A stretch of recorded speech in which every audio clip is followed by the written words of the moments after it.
이번 시간에는 민법상 법인의 해산 사유 관련된 규정을 살펴보도록 하겠습니다. 민법상으로 원래 법인이 인정된 것은 원래 사람만이 권리 의무가 주체됐는데,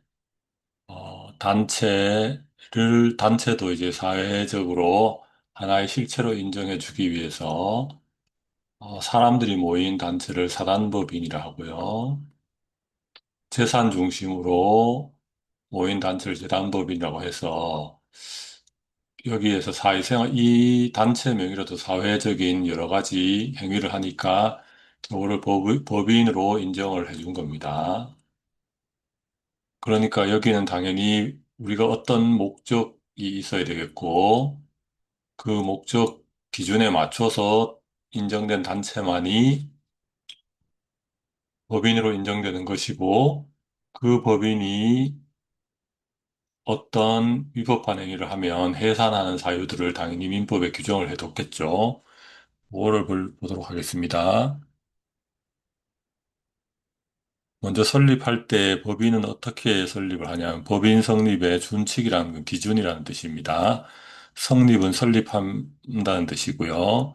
법률의 규정에 의함이 아니면 성립하지 못한다. 그래서 사단법인이나 재단법인은 민법에 의해서 성립하도록 돼 있고 실제로는 주무관청의 허가를 받는데 비영리법인의 설립 및 허가는 민법 32조 규정하고 있는데 학술, 종교, 자선, 기회, 사교, 기타 영리 아닌 사업을 목적으로 하는 사단 또는 재단은 주무관청의 허가를 얻어서 이를 법인으로 설립할 수 있다고 되어 있고 여기 종교단체도 여기에 들어가 있으니까 이 조항에 의해서 종교단체가 종교를 목적으로 주무관청의 허가를 얻어서 법인으로 할 수 있습니다. 그래서 이런 법인은 사람처럼 이렇게 행위를 할 수 있는 게 아니고 법률의 규정에 쫓아야 되고 정관이라는 걸 내부 규칙을 정하는데요. 여기서 정한 목적 범위 내에서만 권리 의무의 주체가 된다는 점에서 일반 사람과는 구별됩니다. 그래서 사단법인이든지 재단법인 정관에는 목적이 반드시 들어가 있겠고요. 또 재산에 관한 거, 명칭도 있어야 되겠고, 그다음에 조립식이나 해산 사유도 정할 수 있고, 이런 것들이 들어가 있습니다. 그런데 예를 들면 이런 목적이 달성이 되었거나 아니면 위법행위를 하는 경우에 해산이 문제가 되겠죠. 해산 사유를 민법 77조에서 정하고 있는데, 존립 기간을 만약에 정해놔서 만료되면 당연히 이제 법인은 해산해야 되겠고요. 법인의 목적이 다 달성됐으면 해산을 해야 되겠고, 목적을 달성할 수 없음이 또 분명하게 됐으면 또 해산할 수 있고, 기타 정관의 정한 해산 사유의 발생, 이때도 해산하고요. 또 파산이 되면 또 해산을 합니다. 그리고 설립 허가의 취소로 해산한다고 되어 있습니다. 민법 77조에서 이렇게 규정한 다음에 민법 38조에서 법인 설립 허가의 취소를 정하고 있는데 법인이 만약에 목적 이외의 사업을 하거나 설립 허가의 조건에 위반하거나 기타 공익을 해야 하는 행위를 할 때 주무관청은 그 허가를 취소할 수 있습니다.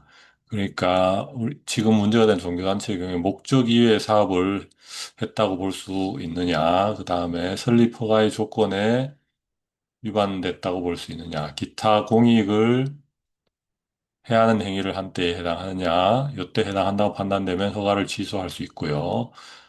만약에 그에 반대되는 의견을 가지게 되면 이 허가 취소에 대해서 주무관청의 허가 취소에 대해서 이제 행정심판이나 행정소송을 제기할 수 있겠습니다. 그다음에 이제 나머지 조건을 알아보면 사단법인의 경우 사람이 중심인 단체의 경우에 해산 결의를 할 수도 있고요. 그다음에 제3자가 파산 신청을 이사가 파산 신청을 할 수도 있는 요거는 뭐 이번 사례와는 특별히 관계는 없는 것 같고 만약에 정당의 경우라면 정당은 해산 사유가 헌법에 정해져 있는데